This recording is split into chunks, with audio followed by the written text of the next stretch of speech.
Sini rohamu puji Allahumma nobusau Ipaias orohati Kabe sorangan uang Inganan rohanami Ondimi mandori Ake dohot nolunami Gabe ula ulam.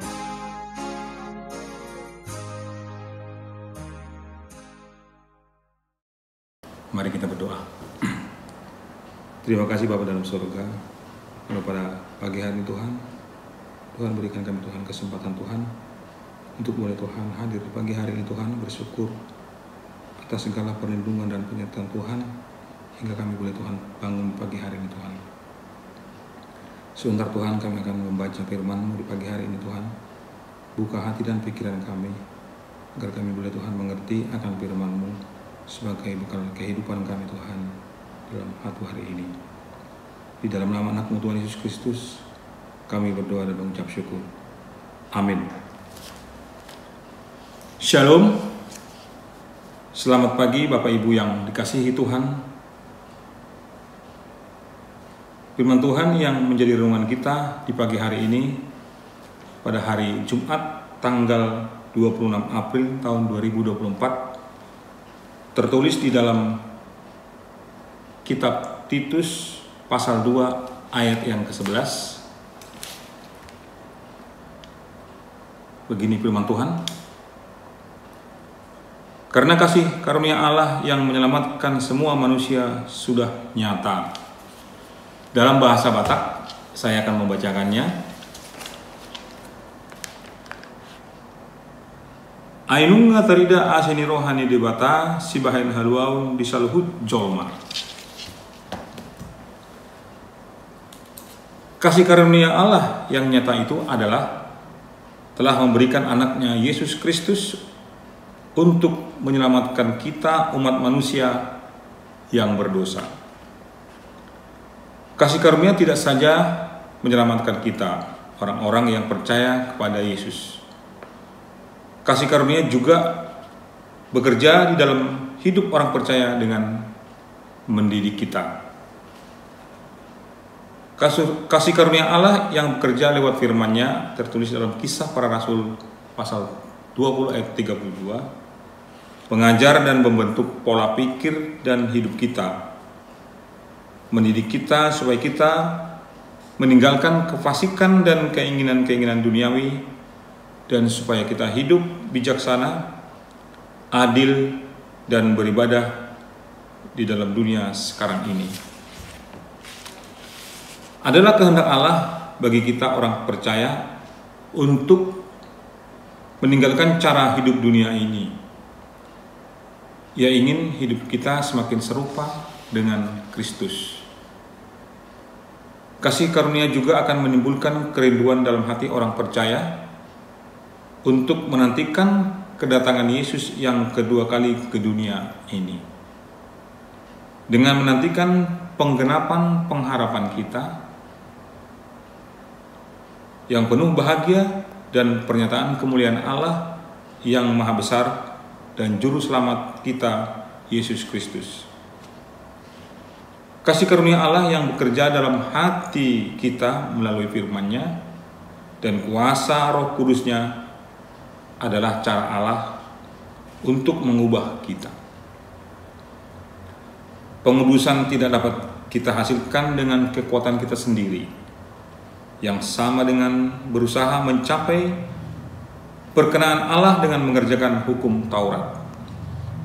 Jika demikian, kita mengabaikan kasih karunia Allah dan meremehkan kuasa salib Kristus. Aku tidak menolak kasih karunia Allah, sebab sekiranya ada kebenaran oleh hukum Taurat, maka sia-sia kematian Kristus yang tertulis di dalam Galatia pasal 2 ayat 21. Apakah kita sudah mengalami kasih karunia Allah yang menyelamatkan? Kalau sungguh-sungguh sudah mengalami kasih karunia Allah yang menyelamatkan, biasanya akan terlihat dari beberapa hal di bawah ini. Yang pertama, kita meninggalkan dosa dan keinginannya. Ia mendidik kita supaya kita meninggalkan kefasikan dan keinginan-keinginan duniawi.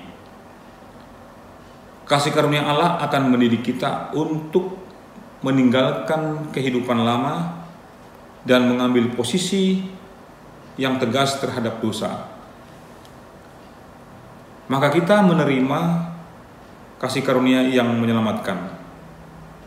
Dalam diri kita akan ada dorongan kuat untuk meninggalkan cara hidup yang melawan Allah dan menjauhkan diri dari cara hidup dunia yang penuh dengan keserakahan. Yang kedua, kita membangun hidup baru. Supaya kita hidup bijaksana, adil, dan beribadah di dalam dunia sekarang ini, kasih karunia yang menyelamatkan akan mendidik kita untuk mampu membangun hidup yang baru, yang memiliki 3 ciri utama: bijaksana, adil, dan beribadah. Bijaksana berarti kemampuan untuk menahan diri terhadap dosa dan memilih untuk melakukan kebenaran firman Tuhan. Adil berarti kita membersihkan hak yang seharusnya kepada seseorang sebagaimana kita juga menginginkannya dari orang lain. Beribadah berarti kita mempersembahkan tubuh dan apa yang kita miliki untuk melayani dan memuliakan Tuhan. Ketiga, pengharapan yang terpusat kepada Yesus Kristus.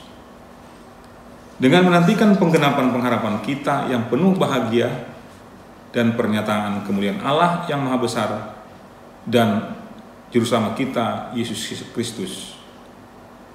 Kita adalah orang yang mengharapkan kedatangan Kristus yang kedua kali. Pengharapan ini akan memberikan dorongan yang kuat dari diri kita untuk menata hidup dalam kekudusan.